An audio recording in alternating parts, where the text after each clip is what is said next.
La story du jour. Alors, c'est l'histoire d'une robe, qui en reste un peu dans le même esprit. Une robe qui a été portée par une jeune étudiante brésilienne. Voilà, regardez, l'objet du délit, voilà, le voilà. Hein, c'est ce qui est porté le 22 octobre dernier par Gési Arruda, une petite étudiante de 20 ans, qui est inscrite à l'université de Bandeiranta à Sao Paulo. Donc on est au Brésil, elle arrive. Alors on va regarder, elle arrive vêtue de cette petite robe, courte, mi-cuisse, mais enfin bon, on est au Brésil, octobre c'est le début du printemps austral, et puis si on met pas des mini-jupes à 20 ans, on les met jamais. Et regardez ce qui l'attend. Voilà, elle va se faire insulter, vous entendez les cris, puta, puta, voilà, et elle va être éjectée de l'université, accompagnée de policiers qui, vous l'aurez peut-être remarqué, portent des gilets pare-balles. C'est un peu violent quand même, non, pour une petite robe de... La mini-jupe est interdite au Brésil? Eh ben voilà. Voilà, il y a un petit problème, c'est qu'elle est expulsée pour ça. Vous avez peut-être pas noté, mais il y a un truc qui est assez fort aussi dans ces images, c'est que les filles crient aussi fort que les garçons pour l'insulter, cette pauvre fille.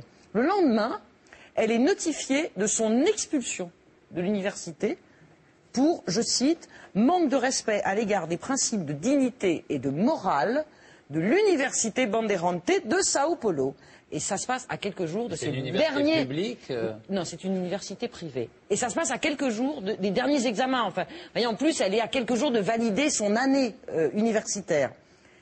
Ce qui est incroyable, parce qu'on n'est quand même pas en Afghanistan, d'accord? On est au Brésil, quand même, Voilà, le pays du string et de l'épilation qui afférente, le pays des nouvelles bouches, le pays des nouveaux seins, le pays des nouvelles poitrines, enfin le pays de tout, quoi, quand même. On se frotte les yeux, on se dit, ça c'est invraisemblable, quand même. Et pourtant, à partir de ce moment-là, l'affaire Gési Arruda ne fait que commencer. Parce qu'évidemment, l'incident a été filmé 1000 fois par des téléphones portables, bien sûr. Oui. Et bien sûr, il est posté sur le net. Et il arrive, et il fait donc de cette pauvre gamine, elle a 20 ans, une espèce de tout d'un coup, c'est la nouvelle sensation d'Internet en 24 heures. Du coup, l'affaire atterrit à la une des journaux brésiliens, et aussi sec, Gési Arruda fait tout le tour des talk-shows brésiliens où elle est invitée partout.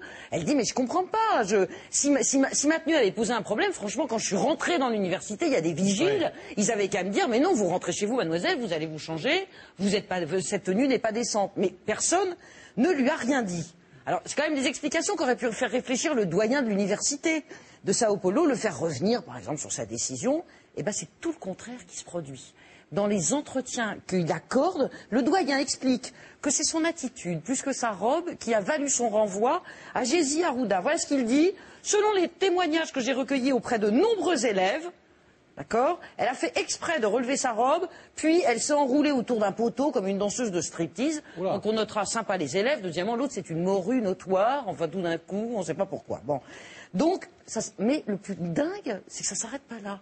C'est que le doyen de l'université, 8 jours après, il prend une page dans un des plus grands quotidiens brésiliens. Il achète une page de pub. Il achète une page de pub et il se fait de la pub sur le dos de Gési Arruda en disant, vous voyez, l'expulsion de cette personne prouve bien à quel point nous sommes attachés aux valeurs morales et que notre université n'a que ça à s'enorgueillir de cette décision. La ministre de la Condition féminine au Brésil prend un sacré coup de sang en tombant là-dessus. Comme si elle n'avait pas assez de boulot comme ça, parce que vous savez que le Brésil n'est pas spécialement réputé pour son avancée en matière de droits de la femme.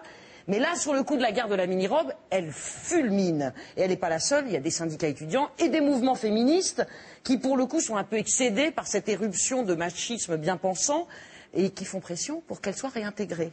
Étonnante histoire. Merci Marie.